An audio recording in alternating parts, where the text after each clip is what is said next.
Cette activité va nous permettre de répondre au problème que nous avons rencontré, c'est-à-dire quel nombre dois-je multiplier par 7 pour obtenir 4. Donc on va essayer de faire ça par manipulation. Donc vous pouvez éventuellement mettre pause pour essayer de faire l'activité tout seul et voir après si vous avez réussi à la faire. Donc on nous dit que l'unité choisie sera une bande de 7 carreaux. Donc voilà. Ici, j'ai une bande qui est partagée en 7 carreaux et cette bande-là, ça sera mon unité.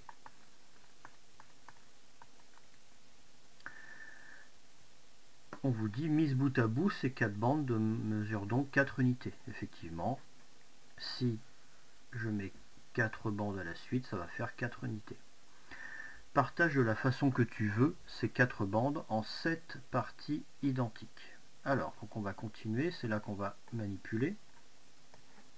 Et le but du jeu, ça va être de répondre à la question 7 fois quel nombre est égal à 4. Alors je prends les bandes, je les mets bout à bout.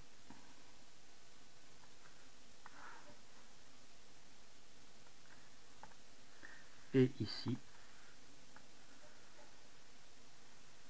j'ai bien 4 unités.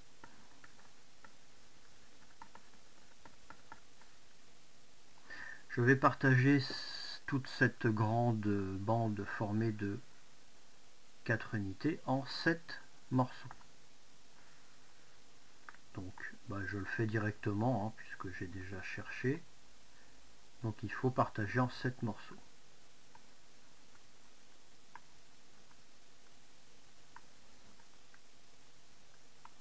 Voilà, donc j'ai bien 1, 2, 3, 4, 5, 6, 7. Donc ça veut dire que si je prends 7 fois ce morceau-là, hein, puisque j'ai une fois, 2 fois, 3 fois, 4 fois, 5 fois, 6 fois, 7 fois, 7 fois ce morceau-là, ça me donne 4 unités. Alors ça ressemble à ce que j'ai ici. 7 fois quelque chose égale 4, donc 4 unités. Donc ça veut dire que 7 fois ce morceau-là me donne 4 unités. Donc en fait, il va falloir essayer de traduire comment je peux écrire ce que j'ai colorié ici pour l'écrire mathématiquement. Déjà, ce que j'ai colorié ici, c'est un morceau de mon unité. L'unité, hein, c'est la bande de 7 carreaux. Donc en fait, c'est ça. Donc si je mets bout à bout 7 fois la partie que j'ai coloriée en rouge, ça me donne 4 unités. Mais on sait déjà exprimer ce qui est colorié ici. Regardez. Vous avez l'unité, on a colorié 4 morceaux, on peut donc exprimer par une fraction. Donc ce que j'ai colorié en rouge, c'est 4 septièmes de l'unité. Alors pourquoi 4 septièmes? Parce que j'ai colorié 4 morceaux sur les 7 que contiennent l'unité. Donc ce qui veut dire que quand je mets 7 fois bout à bout 4 septièmes de l'unité, ça me fait en tout 4 unités. Donc qu'est-ce que je vais écrire? Je vais écrire que 7 fois 4 septièmes, ça me fait 4 unités. Donc ça veut dire que le nombre qu'il faut multiplier par 7 pour obtenir 4, eh bien, ça peut être écrit comme une fraction. Ça veut dire que une fraction, c'est le nombre, c'est un nombre, puisque c'est ce qu'il faut multiplier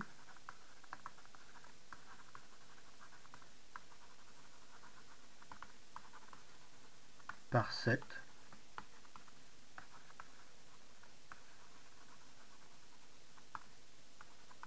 pour obtenir 4. Donc ça veut dire qu'une fraction peut représenter un nombre, alors que nous, la fraction, ça représentait un partage. Mais ici, on l'a bien exprimé en manipulant. Qu'est-ce qu'il faut multiplier par 7 pour obtenir 4 unités? 7 fois combien égale 4? Eh bien, c'est 7 fois ce morceau-là d'une unité, c'est-à-dire 4 septièmes. D'autre part, au début, pour essayer de calculer le nombre qu'il fallait multiplier par 7 pour obtenir 4, bah, qu'est-ce que l'on a fait? On a calculé 4 divisé par 7.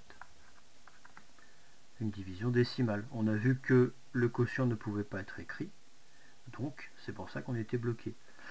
Eh bien, on va pouvoir dire que le quotient de 4 par 7, donc 4 divisé par 7, eh bien il va s'écrire 4 septièmes. C'est-à-dire que la notation en fraction va aussi exprimer un quotient, le résultat d'une division. Donc si je peux écrire le quotient en écriture décimale, je le ferai.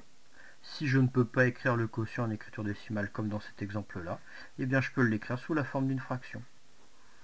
Donc voilà, nous avons trouvé un moyen d'écrire le nombre qu'il faut multiplier par 7 pour obtenir 4. C'est le nombre 4 septièmes. Et 4 septièmes, c'est bien l'écriture d'un nombre.